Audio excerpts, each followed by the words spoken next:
رسول پاک صلی اللہ علیہ وسلم احساس والے نبی ہیں، اور احساس حضور نے امت کا کیا، احساس والی زندگی گزاری، ہر لمحہ محبوب پریشان رہے۔ یہ تھوڑا عرصہ پہلے ڈاکٹر ہارون صاحب مسلمان ہوئے ہیں، اور ابھی انہوں نے 2-3 کتابوں کا انگریزی میں ترجمہ کیا ہے، اور بھی کچھ کتابوں پہ وہ کام کر رہے ہیں۔ ہالینڈ کے رہنے والے ڈاکٹر صاحب ہیں۔ توجہ ہے میری بات پر آپ عزیزوں؟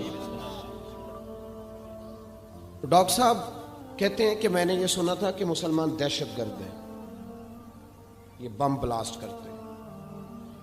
تو میں جہاں لفظ اسلام آتا تھا وہاں سے میں تھوڑا بچ جاتا تھا، پیچھے ہٹ جاتا تھا، لیکن میرے مزاج کے اندر یہ بات شامل تھی کہ میرے اندر اللہ نے بڑا انسانیت کا جذبہ رکھا ہوا تھا۔ تو میں ایک تنظیم قائم کر رہا تھا، میرا خیال تھا کہ ایک ایسی جماعت بناؤں کہ جو پوری دنیا کے اندر اسلام، توجہ ہے میرے عزیزوں کی؟ کہتے میرا خیال تھا ایسی جماعت قائم کروں کہ جو پوری دنیا میں لوگوں کی خدمت کرے، اور بغیر امتیاز کے کرے، اسلام والوں کی بھی اور غیر مسلموں کی بھی۔ لیکن مجھے بڑا دھچکا رہتا تھا کہ مسلمان سخت گیر قوم ہے۔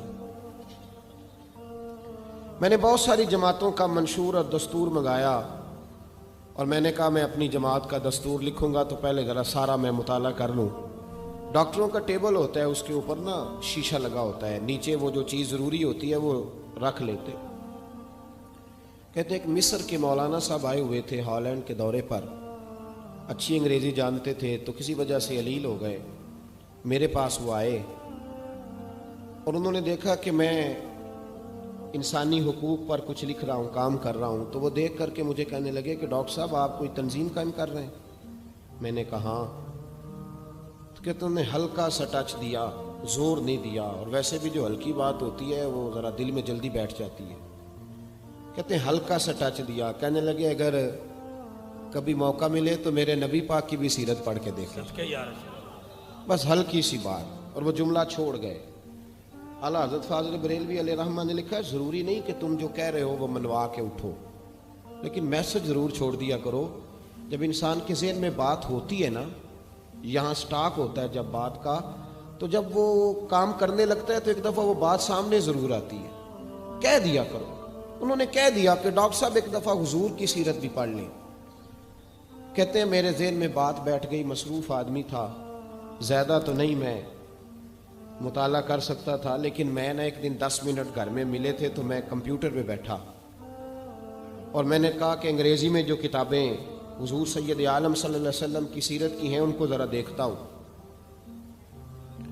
تو فرماتے ہیں کہ میں نے نیٹ پہ سرچ کیا، پہلی حدیث آئی اور میں کلمہ پڑھ کے مسلمان ہو گیا۔ حدیث کہاں ہے؟ سبل الہدی والرشاد میں بھی ہے، کنز العمال میں بھی ہے، مسند احمد میں بھی ہے، ابن اسحاق میں بھی ہے، ابن اشام میں بھی ہے، اور شاید سیرت کی تمام کتابوں میں آپ کو روایت مل جائے۔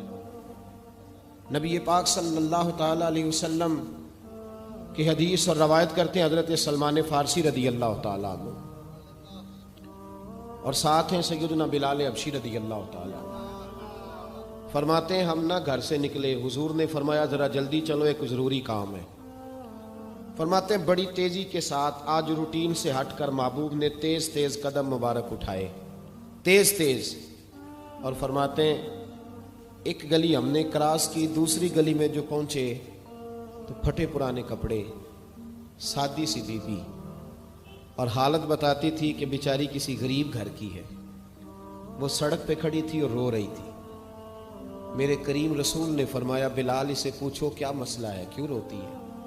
تو حضرت سلمان عرض کرتے ہیں میں نے کہا حضور میں پوچھ لیتا ہوں، آپ جائیے، کام بڑا ضروری ہے جو نکلیں، میں معلومات کرتا ہوں۔ تو محبوب نے فرمایا نہیں، اس کے آنسو پوچھنے سے ضروری کوئی کام بھی نہیں، پہلے اس کی داد رسی ہوگی، اسے پہلے پوچھا جائے گا۔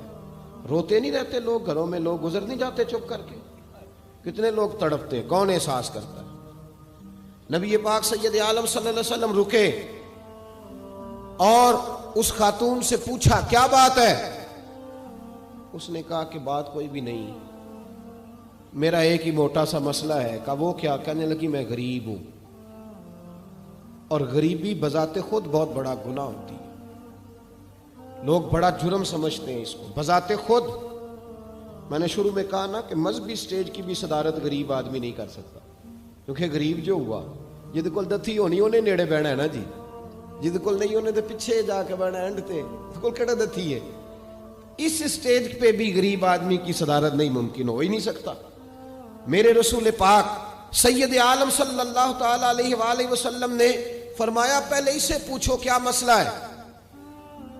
وہ کہنے لگی میں غریب ہوں، بوڑھی ہو گئی ہوں، ساری زندگی غلامی میں گزاری ہے، تیل لینے آئی تھی 5 دینار کا، بوتل میں تیل بھروایا ہے، اور اب بوڑھی ہوں نا تو کمر درد کرتی ہے، پیر پیچھے موڑا ہے تو میں گری ہوں، تیل زمین پی گئی ہے، اب زمین تو واپس نہیں کرتی، لیکن واپس جاؤں گی تو ایک یہودی عورت کی ملازمہ ہوں، وہ درے سے مارے گی، کھال ادھیڑ دے گی، میں بڑی پریشان ہوں، اب نہیں مار کھائی جاتی، ہڈیاں بوڑھی ہیں، قربان جاؤں۔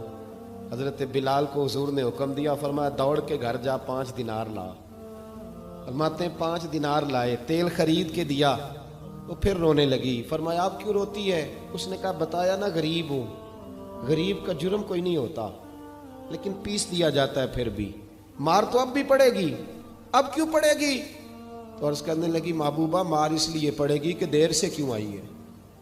تو میرے کریم رسول اور وہ بی بی حضور ابھی آئے ہیں مدینہ طیبہ، امام یوسف صالحی فرماتے ہیں ابھی آئے تھے حضور، سبل الہدی والرشاد کے مصنف کہتے ہیں ابھی آئے تھے نبی پاک، وہ جانتی بھی نہیں تھی۔ تو سید عالم صلی اللہ تعالی علیہ وسلم نے فرمایا اچھا مار پڑے گی؟ کہا ہاں۔ او بھائی کونسلر جو کل آپ کو کہہ رہا تھا نا میں آپ کا خادم ہوں، کونسلر بے گناہ، بلکہ ہمارے ایس ایچ او صاحب اگر چودھری پہ پرچہ آ جائے تو اس کو ٹیلی فون کر کے پوچھتے ہیں صاحب جی تھوڑے خلاف درخواست آئی ہے، ادا کی کرنا ہے؟ تو غریب آدمی بیچارہ، اس کی غلطی یہ تھی کہ وہ غریب تھا تو اس نے ریڑھی لگا لی چوک میں، اس کو دبوچ کے لے گئے، تینوں پتہ نہیں اتنے نہیں کھلوئی دا، تو اس کے پاس کل انویسٹمنٹ ہی 5000 تھی، سارا لے گئے۔ پھر وہ کونسلر صاحب کے پاس چلا گیا، سر میرے نال چلے آجے ذرا میں تھانے جانا ہے۔ انہوں نے کہا گڈی کرائی آ، پیسے ہے نہیں ایویں تھانے جائیے۔ اب وہ گاڑی لایا ہے، پتہ نہیں کہاں سے لایا ہے، تھانے پہنچا ہے، اور یہ ہے ہمارا حال کہ وہ ایس ایچ او بھی بیٹھا ہے کرسی پہ اور کونسلر بھی کرسی پہ بیٹھا اور وہ غریب پیروں میں بیٹھا ہے اور ہاتھ باندھ کے کہہ رہا میری ریڑھی دے چھڈو، میریاں 4 دھیاں نے تو میں شامی کھانا کھڑنا ہے۔ کدھر گیا امت کا وہ ذوق؟ ساری زندگی نعتیں سننے والوں بتاؤ تو صحیح نعت نے تاثیر کیا دی ہے روح کو؟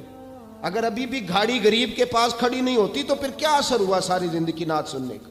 میرے مصطفیٰ کریم سید عالم صلی اللہ تعالی علیہ وسلم نے فرمایا اس خاتون سے یہاں کونسلر ساتھ نہیں جاتا، کہتا ہے کر دیا ٹیلی فون، سویرے 9 بجے پہنچ جانا۔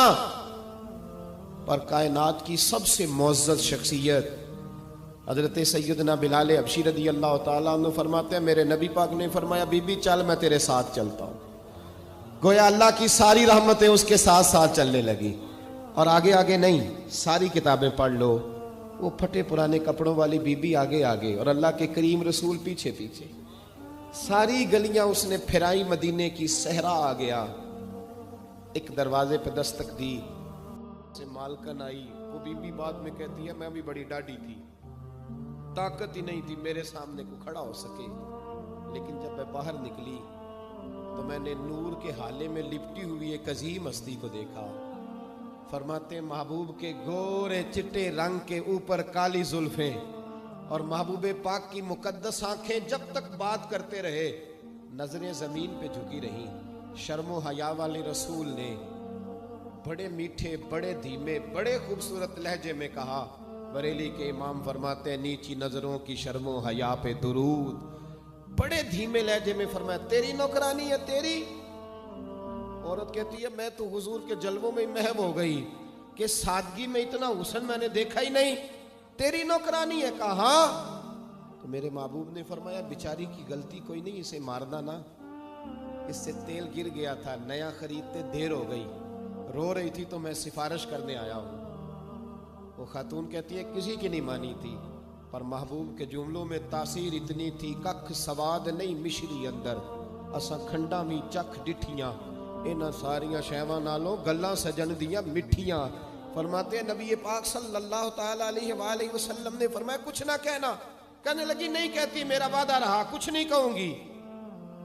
اب میرے حبیب نے پھر نظر اٹھائی اور اس غریبنی کی طرف دیکھا اور فرمایا تو اگر کہے تو میں جاؤں، تو اگر کہے تو میں خود بھیک دیں، خود ہی کہے منگتے کا بھلا ہو، تو اگر کہے تو میں جاؤں.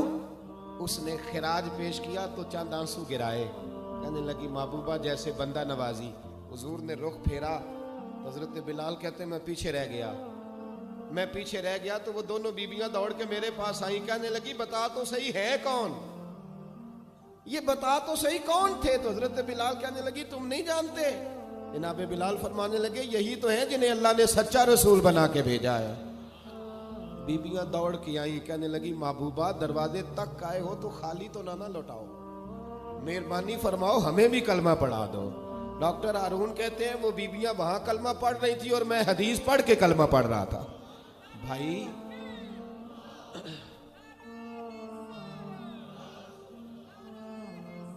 اگر دولت احساس ہے نا پھر تو زندہ ہے. جو زندہ ہوتا ہے اس میں لچک ہوتی ہے، جو مر جاتا ہے وہ اکڑ جاتا ہے. اگر زندگی ہے تو پھر احساس ہونا چاہیے. اگر تیرے اندر زندگی ہے تو پھر احساس ہے، اور اگر تیرے اندر احساس نہیں رہا نا تو پھر زندگی زندہ دلی کا نام ہے.